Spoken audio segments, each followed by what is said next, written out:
Okay, today we have Stuart Leake. Stuart and I have known each other for quite a while. I'd say about 10 or 12 years. Probably 15 maybe longer, now, yeah. 2010. Yeah. And Brian Miller is part of the Shenandoah County Sheriff's Office organization. Lieutenant Bobby French and Lieutenant Brent Lutz. Sure. Stuart is also a Rotarian with me here in Woodstock Rotary. I started seeing friends of mine gathering supplies and starting to move down towards the North Carolina area, the Asheville area. And it was obvious as we were talking to people that the further south you went from that Bristol area, Washington County, Virginia area, the worse it was. And it was actually worse over in North Carolina. Mm-hmm. And then I started talking because my Rotary district runs basically from Winchester to Unicoi. And I also knew by being in Rotary that the Unicoi area was the area where that hospital was flooded, Irwin. And I know people, Rotarians down in Unicoi. We decided let's see if we can get a team together to go down and help. And I knew some Rotarians that were going to go down.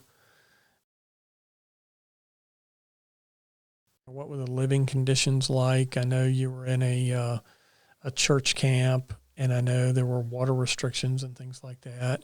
It was kind of better than what I thought it was going to be. Right. I mean, we went down there, or I know I specifically went down there with some camping supplies prepared to camp out. I'm thinking it was going to be rougher quarters than what we had. But, I mean, we were in a bunkhouse. I mean, we were living with strangers. Right. You know, we had no idea they come from all over.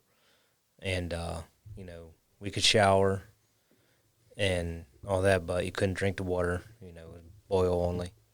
Right. And everything was bottled water, brushing our teeth and all that type of stuff. Right.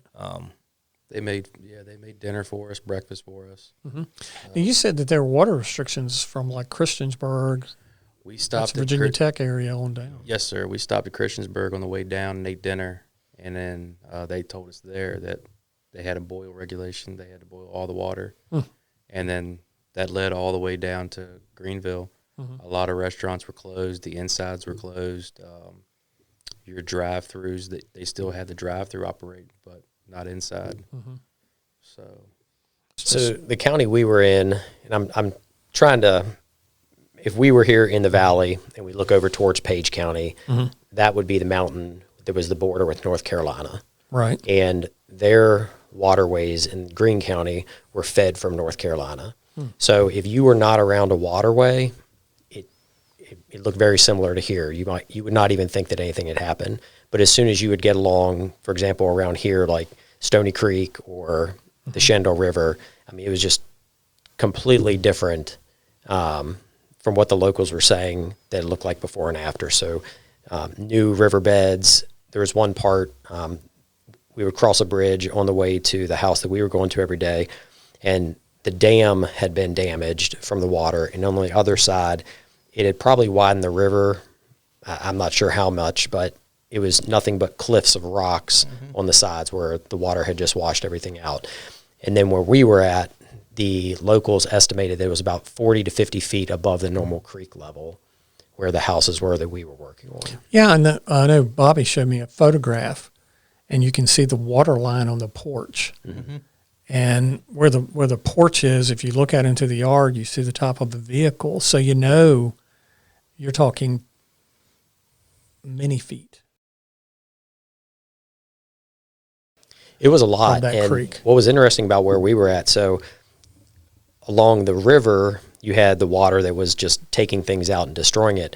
But where we were working, something had gotten dammed up, and the water slowly came up over the course of the night to the 40 or 50 feet, and then it lowered back down. The American flag was still on the porch. People's belongings were still on the porch. There was leaves on the trees. Mm-hmm. So it was not fast-moving water where we were at. Mm-hmm. It just going up and then going right back down. Now, when I talked with Stuart and Brian, they were telling me some of the damages that you saw is really a lot of areas that were adjacent to creeks and streams and river. Yes, sir. I mean, not just removal of buildings, but removal of actually the ground and everything. Yeah. Banks of rivers and creeks. Took out a dam. Low water bridges, all that stuff. Everything that, you kind of take for granted, even around here in our county. You know how traffic backs up on 81. We know some back roads to take, and sometimes it requires going across a low water bridge. Well, those are gone now down there. Right. So all those back roads and side roads are impacted. So the low water bridges, like the concrete, washed away. They're gone. Everything before them, maybe the bridge was still standing, but the road on either side was washed out completely. Wow. Yeah, just imagine everything on like Route 11, anywhere that touches a river is gone around here. Wow. And the work that you guys were doing, I guess, is mainly cleanup work? Yeah, so we basically took an older house and we pretty much gutted it. We took the walls out, took the ceilings out. It was nothing but bare bones when we left. To a point where they could treat the mold that was setting in. So you had to gut everything. The one house we were in was plaster and lath, and we stripped the entire house, and then they were going to, probably the day after we left, they were going to start treating it, the mold. Wow. So they'd come in and renovate it. The house across the street that they worked on before we got there, that flooded about halfway up. So they went in and cut the sheetrock halfway up the walls, and they treated that while we were there. I watched them go in and spray it. I want to go back to one thing you said, Stuart. I mean, so basically in some places, not just the structure was gone, but the ground was gone. Yes. I mean, everything was washed away. Yeah, there was one, he'll show you the pictures if you haven't already seen it, but it was a river crossing, but it was, an eighth of a mile on either side of the river that it was just stacked logs, huge metal, power poles were completely bent in half and on the ground. Barns were moved, houses were moved. But then, like I said, you would drive a quarter of the mile past the river, and it was completely normal. Nothing ever happened. We talked about it earlier. Once we woke up, got breakfast in our briefing, we were working.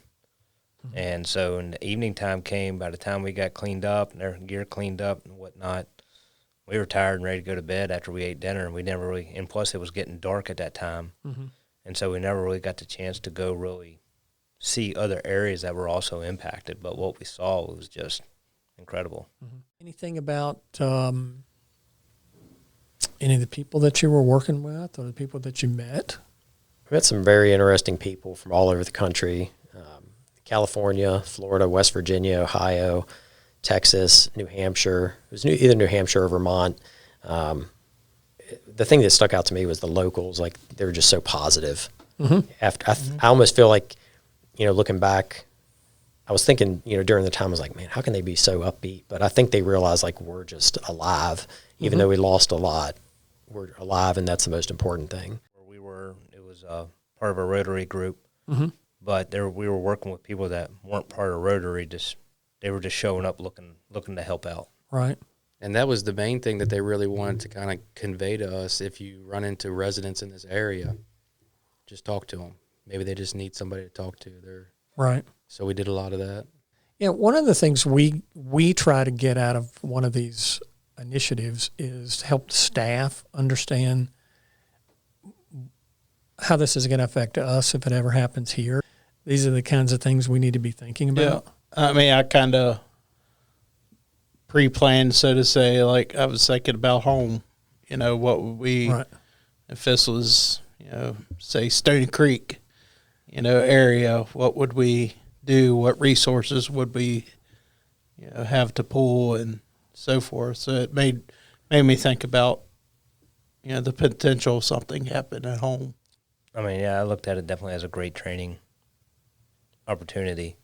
You saw the amount of resources that were being poured into it, from civilian side of it, and how to help get that information to them, to how they can help.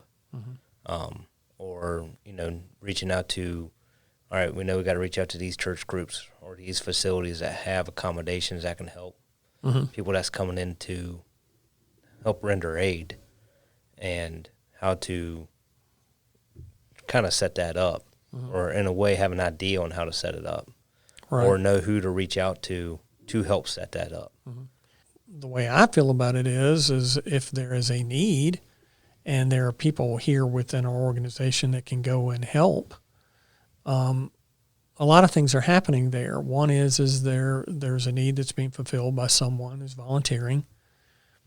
But the second aspect is whatever that person's getting while they're there, they're bringing that institutional knowledge back.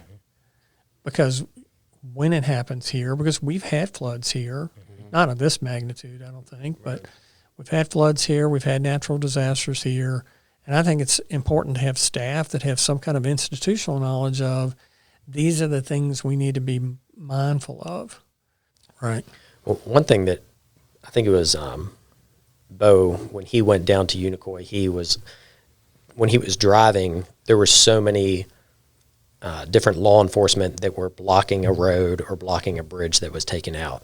So you're thinking, there's so many tasks that law enforcement is going to have to do. Right. But some of that is literally just parking at a bridge for 12 hours to make sure nobody tries to drive across it. Right. You think about that from a manpower perspective. You think about how many bridges we have or how many waterways we have where you would have to, because I think the reason they had the law enforcement there was because it didn't matter if there were barriers, people were still trying to go by. So it's a major undertaking when you think about all the different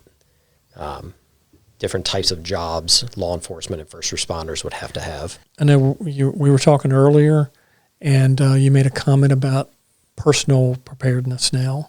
It's giving you more insight there. It definitely has. I mean, if you think that if you had to boil water for 3 weeks because the water treatment plant is down, I mean, but then if you don't have electricity, how are you going to boil it? Right. So it really made me think about having some water, some food, and some first aid stuff, especially. I have Band-Aids and Neosporin at the house, but for something like this, because it's not just what you're going to be having to deal with your immediate family, but you could have a elderly neighbor who needs help or another kid in the neighborhood. So kind of being prepared and just trying to figure out a game plan. Well, I thought that you can just contact any church or a civic organization, right? Whether it's the Rotary or the Lions Club, like all those people are going to be tuned into how you can help. But we had a tremendous amount of support when we put that all call out for food and supplies. I mean, just had people just showing up at night, giving us stuff to put on a pallet, and we'd wrap it up, put it on the trailer. Our staff was extremely supportive of us going down there, right, and giving help, and so that was good to know. And then when we came back, they're like, "What'd you see? What'd you learn? What if that happens here?" They're asking those questions because they're having the same thoughts, right. And so it was reassuring knowing that, hey, what we went down there and did, we went down there and helped out, but we're also helping out knowing that we're getting knowledge to help out our community. And again, I think you all mentioned there were some Rotarians, some not, some just plain regular people just showing up to help. And I think it's important for staff to know that they are part of something that's bigger than themselves. And not just those that go down, but those that are here too. Well, even though they didn't go, they're still helping. Right. I mean, they're supporting they what were we're doing helping here. out, and exactly. as the trucks, we were loading up the tractor trailers. Right. Anytime someone would show up, you saw deputies help loading stuff up, front office staff. Right. Everybody in the sheriff's office was part of it. Whether they might not have went to Tennessee, but they were here literally helping out every day. Yeah. Well, it's like Bobby said earlier, we got into this profession to help people, to help our community. But so did however many other deputies that work with our agency. Right. Or civilians that work with our agency. We're all here because we're public servants. Right. That's what we signed up to do. Right. And everybody wants to go help. And they saw the opportunity, okay, hey, we're getting these trucks showing up. Whether they said it out loud or not, they had that inner calling in them to say, hey, we're going to help out. And they did. Right. And so it was great to see that, and it was great to see the community outpour, just bringing stuff. Right. So thank you to the community for bringing those supplies because we saw firsthand how much they needed it. Right. And we just saw a section of it.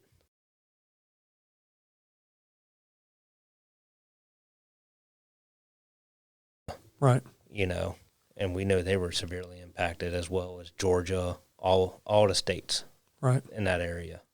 When you sit down and you look at what was happening with our effort and what other efforts that were out there, it does make, I mean, it's a tragic event, but it does make you feel good that there are these people out here that are like, hey, I want to spend my time and my effort going down to help somebody that's lost everything. Well, guys, I do appreciate what you guys did, and I know the citizens of our community appreciate it. And, yeah, it's one of the things that's it's tragic, but at the same time, it's hopefully we can learn from it in our area. And one of the things I feel good about is the amount of, like you say, Bobby, the amount of support that you see from people in Shenandoah County. And I think it makes us more here in the community, in our county. I think it makes us better prepared having people like you that would do things like that, because those things have happened here. We've had floods and we've had natural disasters here. And again, I can't thank you guys enough. Appreciate it. You're welcome.